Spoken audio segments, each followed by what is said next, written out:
Hey, what's up? Cedric here. So this is gonna be another installment of CRWC commentary, Friday night SmackDownish. That's what's going on. And we gonna breeze through this because I still gotta watch War Games. Well, not gotta. I wanna watch it. Not all of it, but I'm gonna watch all of it because it should be War Games ish, well Survivor Series ish, War Games ish. But anyway, SmackDown, which happened November 29th. That's what we're covering here. So, look, Bianca Belair come out. Along then Naomi, Io Sky, Bayley, and then Rhea Ripley. Rhea Ripley is long-limbed. That helps her, as well as a little bit of hampering her visually, but I like it. But past this, because Bianca got great cheers, Naomi got some decent cheers, Io Sky was alright with cheers, Bayley got good cheers, and Rhea got all the cheers. But after that, it was over. You don't believe me? Go watch it. Go watch back. They cut their promos, and the fans didn't react to anything. I didn't even care. I thought it was just, ugh. Then the heels come out. Nia Jax reminds them of how they can't trust each other. And that's pretty good, But all it is it's just a massive mean girl talk, and it's boring. It's boring. Why do women really talk like that in real life? Because I know Cedra don't. It's got to be scripted. It's got to be one person writing for all of them, and they have no idea of depth of character. Anyway, the heels, they had the best line with pointing out that Jade got hurt, and suddenly Bianca's on the team. I thought that was good. And I was like, can they please hurry up and fight to promote the match? That's what I had to write. I had to write that. The heels didn't start it, so the faces ran out and attacked. So we get a 5-on-5 prom queen fight, because that's what it looked like. It was terrible. It doesn't look like they want to fight. It don't look like any one of them is ready for anything named War Games. Would you like to play a game? They were like, sure, I'll play a game. It's like, no, it's a deadly game. Oh, I don't know about that. I just want to play. That's what it seems like is going to happen. But, hey, y'all watched it. I haven't, so let me be surprised. Hopefully I am. Next we get Andrade versus Nakamura Shinsuke. And I had to note that Nakamura can't lose to the guy Knight's made a hobby of defeating. It's just that simple. LA Knight's made it a hobby of defeating him and Hayes, so this is meaningless. You're gonna beat up on the dude you're going against already beat up on. It's like sloppy seconds. Anyway, it was a nice point when Nakamura removed the buckle and Andrade collided into it. I thought that was pretty good. Nakamura hit the Enzui Bomaye, got the win. Here's my thing with the pad being removed. I thought Andrade hit it with his head. He hit it with his chest. Yeah, it should be a match ender, yes. But they're talking about him being knocked out and stuff. I was like, no. I don't think anyone's ever been just struck once in the chest by anything and been knocked out. The pain would knock him out eventually, but not immediately. I've been hit in the sternum a few times. It don't even knock the wind out of you. But you gotta. That's the solar plexus. People think it's the sternum, but you're hitting the solar plexus. That knock your wind out. That'll mess you up. But after the match, Knight, he ran in. Shinsuke used the black mist. Mainly got his forehead, a little bit of part of his face, and some of his forehead. But I like the way he did it. It was casual. It was like it was nothing. Just step back. What was that trip for? I like how he did it, but yeah. So then we get bloodline business. So in the back, all this talks to the bloodline, and he bans everyone from ringside. So I'm gonna say this: Solo does a good job retaining calm, because you can tell he wanted to really react. But then he starts talking like Elite. It's like, you know what? It don't even matter. We got this. Let's do this. We got this. And I'm like, yeah. Seeing who the opponents are, Jey Uso versus Jacob Fatu. Let's see. Ciampa, he chews out Gargano, tells him they're not losers. And he's like, I just don't get what's going on with you. You know, and he was like, look, you got 1 week to get your mind right, or it's gonna be my way. And that was the ultimatum. I don't blame him. But if he does leave, Tommaso Ciampa has got to maintain this intensity, which to me is an extreme undertaking. But we'll see. Kevin Owens, he runs down the beatings he took from the bloodline when Roman was in need. Cody was there for him, which that's some damn good reasoning to be pissed off at somebody. Like, this dude has thrown me off stuff. He done ran me over. He done all this other stuff. And that's just a little taste of everything. You come in, golden boy. You get your shot. You didn't make it. A year later, you get it. And the enemy of us both is in need. And here you go. I will help you out. Yeah, I can see somebody being real ticked off at that. Okay. So, I had to know right now, Kevin Owens and Carmelo Hayes is making Cody look like a spoiled, privileged brat. So when Cody comes out for a match, before the break, they explain this against Carmelo Hayes. So, I had to know it would be nice if Owens came out to help Hayes get a win over Cody. A win that Hayes needs a lot. And that would be important. This is your number 1 draft pick. And I've watched Hayes, because I was like, I don't like this indie-minded idiot. Damn some Carmelo Hayes. And then I watched the matches regardless, because some of y'all was upset. But I watched it, and he came along. He stopped the garbage. He stopped the stupid. All these epic finishing moves for no gain. And next thing you know, he's looking more like a wrestler, a pro wrestler. I like Carmelo Hayes now in the ring. It's just, I want to get to the point where his heel work can make me dislike him. Although the problem is, I know a bit too much. That bugs me. But I can respect him for his heel work. But is it good heel work? And see, that's the problem. Like, if you love a certain language because of the accent, that's beautiful, right? But once you learn that language, you no longer hear the accent, then it's not special. So that's the problem I'm having with Carmelo Hayes. So I get him, H-I-M. It's his thing. And the one in the middle of his name shows his ego. That's good. Still, just hear me out. Hear me out. It looks like a virus name. I'm just saying, H1M. It's just missing something. H1M2 or something. Hayes comes out with the promo saying Cody won't stab anyone in the back. Never do that. But he will stab them in the heart. Look, that's heel work. Heels got to tell as much truth with a little splash of lunacy. So he's doing a great job. And they had their match. Cody hit the Oklahoma Stampede and then used the figure 4 grapevine. Not wise at all. You're going to hit that more or less finisher or mid-level move, and you're going to follow up with a figure 4. It's like, I just hurt your back. Bear hug him. Abdominal stretch.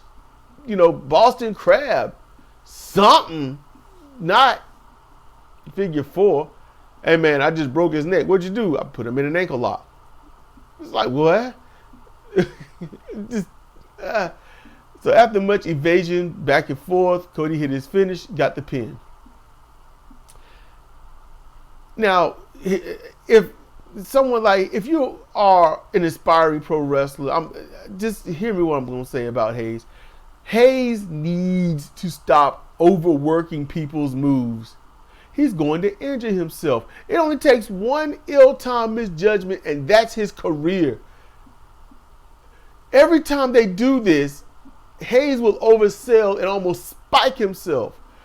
RVD was the first I've seen do that off of DDTs and such. It was amazing. It was good, but it was never the finish, which to me was always like, so what's the point?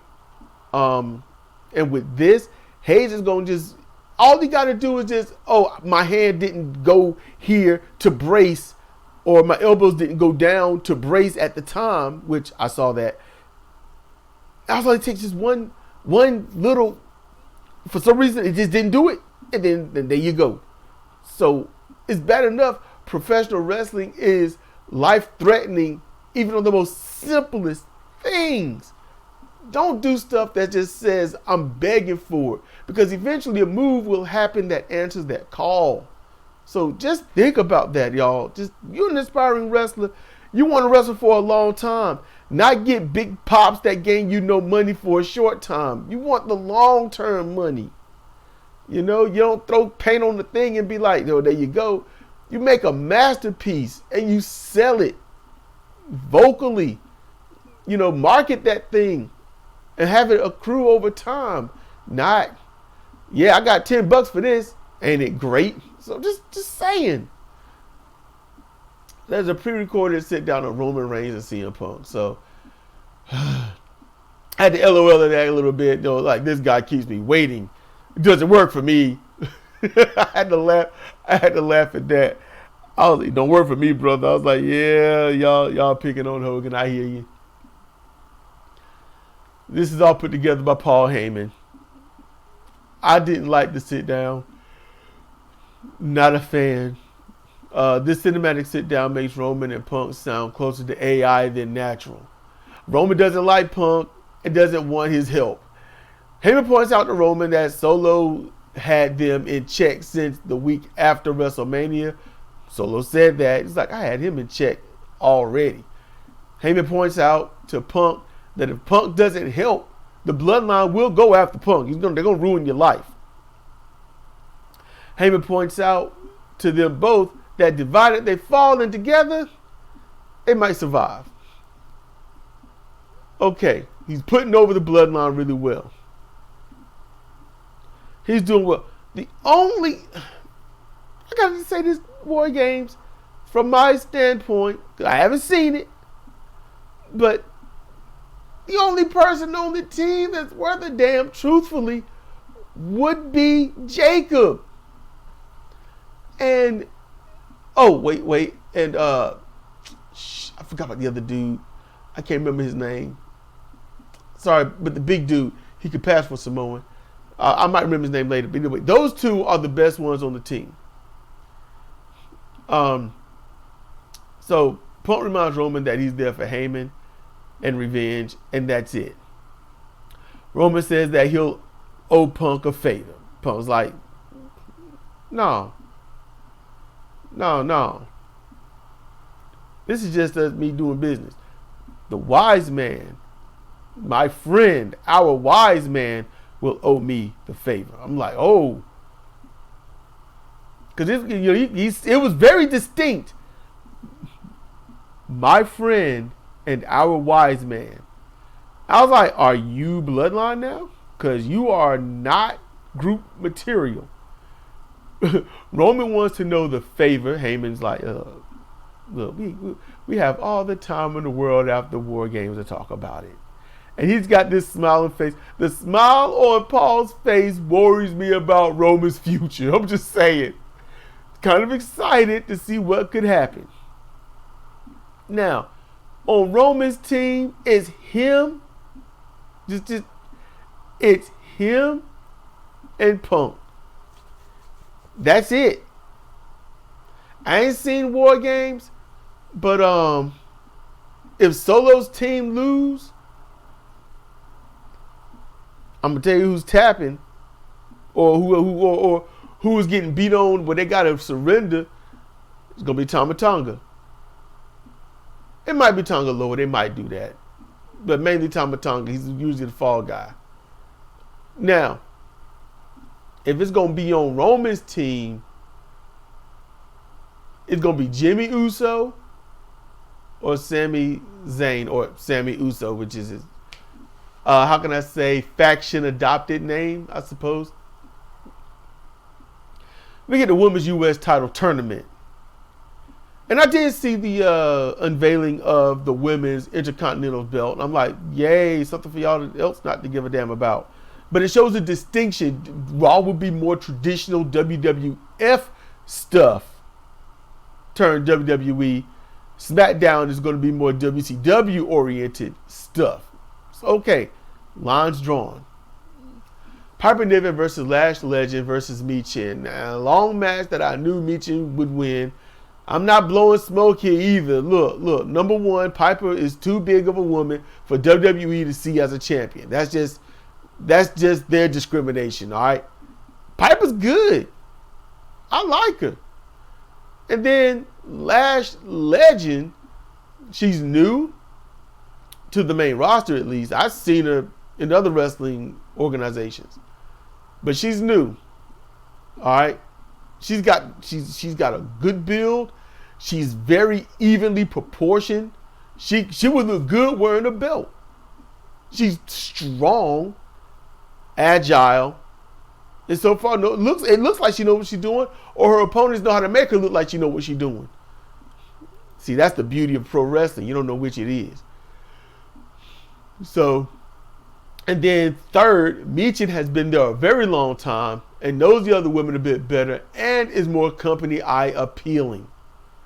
There you go. That's why I was like, it's going to be Michin. I like the Mia Yim sign. She noted to that when that was funny when she came out. The match ends after Lash gives her finish to Piper, and Michin fully misses a diving senton, and she pins Piper. And look, the miss was so epic, you could hear the fans nearly all and gasp at the same time. I was like, man, she got up, she was holding her back. I was like, you need to be holding that lower back. Don't be missing like that. As much as you don't need to land on them legitimately, they also need to be a cushion so you don't jack yourself up. There's a fine line. So, all right. Backstage, LA Knight was being worked on as his eyes were being checked. He was asked about his condition and for his upcoming match, and Knight cut a decent little promo. When it was done, he called the staff back to keep examining his perfectly clear eyes. Like, come, keep checking on me. It's like, you just cut this promo, barely blinking, staring, fully clear-eyed, with no issues. Like, I gotta hurry and get a shower and get this stuff off me. I'm like, that was the only thing that he said that I could believe. And I like Knight, but I got to call stuff. I'm like, look, y'all should have done something. Rub his eyes real bad so they get all red and stuff. And you know, something. You knew you going to this segment, right? Just, So, all this explains to Jey Uso and whatnot that, look, y'all are banned too. Jey come out, you know, do his thing, War Games Advantage match. It's your main event. So, Jey Uso versus Jacob Fatu. Main event match. And for Jey, the fans were up. They were up, you know, but then they mostly exhausted themselves. So, on the second course, they ain't have the energy. They just didn't have it. Or maybe they just recalled who his opponent was and was like, well, you know, that's not happening. You know, this baby face is not gonna live. So Jacob's entry was damn good. Pyro, timing, everything. The match started with the lockup. And it showed Jacob's power over Jey. So that's good. They did everything. They did everything they could do. Jacob is so accurate. He makes his stuff look so brutal. The match seemed to drag out a little bit too long. I think the match was twice as long as it needed to be because people like me, we know Jacob. We know Jacob. Jay shouldn't hold a candlestick. The match they had would be more or less like how Punk or Roman would be against them. And even they should lose because, you know, we love Jacob. Jay did his version of the Rock's punching, and but it took way too long. Jacob had to stand there wobbling until the last blow. Oh God, I hadn't seen it like that before. Just punch, punch, punch. Look at him, reel back, blow the fake spit into the hand. It just kind of blowing into his hand. Punch. It just took forever. I was like, man, no. As soon as boom, I'm counting to 2. Like punch, 1, 2. Okay, 1, 2, 1. He reels back, 2. Pap, I'm getting him. I'm getting him. You're not gonna take all day. Same with Cody Rhodes. Same with Dustin Rhodes. Flip, flop, and fly. No. You taking too long. I'm counting to 2. No, I would not be in the companies for long doing that. They played around with some announced tables for a bit, but it was Jacob scoring the Samoan drop on the table that sealed the deal on who would win. Jacob threw Jay into the ring, hit the elevated DDT, hit the BME 1, 2, 3. That's how that went. And I had to know how commentary they pushed Jacob over the moon as the perfect wrestler with every gift an entire athlete could have. The complete, absolute package. They do that. They do a good job with that. And I love how they can almost sound jealous saying it. So Cole, Graves, and whoever else gonna be there, I like how they do that.